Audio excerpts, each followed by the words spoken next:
Hi friends, எல்லாரும் நலமாக இருக்கிறீங்களா? ஸோ இன்னைக்கு நம்ம சிந்தனைக்காக ஒரு சின்ன ஸ்டோரி ஒன்று பார்ப்போம்.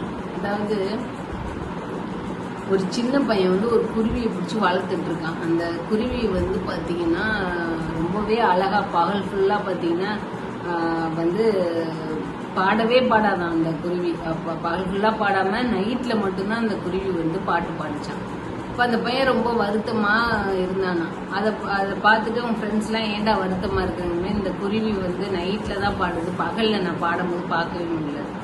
ஸோ அங்கே ஒரு ஆந்தை அந்த குருவி கிட்ட கேட்டுச்சான், ஏன் நீ பகலில் மட்டும் பாட மாட்டுற, நான் பாவம் தானே அந்த பையன், நைட்டில் மட்டும் ஏன் பாடுறேன்னு கேட்டதுக்கு அந்த குருவி சொன்னிச்சான், இப்படிதான் நான் ஒரு நாள் பகல்ல உட்காந்து பாடிட்டு இருக்கும் போது இந்த பையன் அந்த பக்கமா வந்தான், என்னை பிடிச்சிட்டு வந்துட்டான், இனிமே அதனாலதான் நான் நைட்ல பாடுறேன் அப்படின்னு சொல்லிட்டு அந்த அந்த குருவி சொல்லியிருக்கு. ஆந்த சொல்லியிருக்கு, இனிமேல் நீ பாடினா என்ன பாடாட்டி என்ன, அதான் அகப்பட்டுட்டே கூண்டுக்குள்ள மாட்டிக்கிட்டே அப்படின்னு சொல்லிட்டு அந்த ஆந்தை சொல்லியிருக்கு. ஸோ இப்படிதான் ஃப்ரெண்ட்ஸ், நம்மளோட வாழ்க்கையில சில விஷயங்களை யோசிக்காம செஞ்சிருவோம், சிந்திக்காம செஞ்சுட்டு மாட்டிக்கிட்டு அதுக்கப்புறம் யோசிப்போம், ஐயோ நம்ம தெரியாம இந்த விஷயங்களை செஞ்சுட்டோமே அப்படின்னு சொல்லிட்டு. ஸோ எப்போவுமே நம்மளுக்கு ஒரு செகண்ட் சான்ஸ் கிடைக்கவே கிடைக்காது. ஸோ நம்ம லைஃப்லயே நம்ம ரொம்ப உஷாரா இருக்கணும். இந்த மாதிரி விஷயங்களை எல்லாம் மாட்டாம நம்ம முதல்லயே நம்ம மாட்டிடாம நம்ம நம்மளை நம்மளே தற்காத்துக்கணும் ஃப்ரெண்ட்ஸ். ஸோ இதுதான் இன்னைக்குள்ள ஒரு குட்டி சிந்தனைக்காக குட்டி ஸ்டோரி. ஸோ இன்னொரு ஸ்டோரியோட இன்னொரு நாளைக்கு நம்ம மீட் பண்ணுவோம். அது வரைக்கும் பாய்.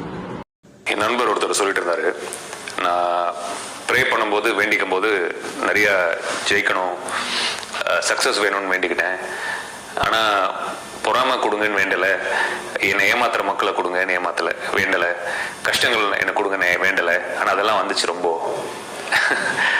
ஸோ சாதிக்கணும், ஜெயிக்கணும், சக்ஸஸ் அப்படின்னு நீங்கள் நினச்சிங்கன்னா கூட இதெல்லாம் சேர்ந்து வரும்.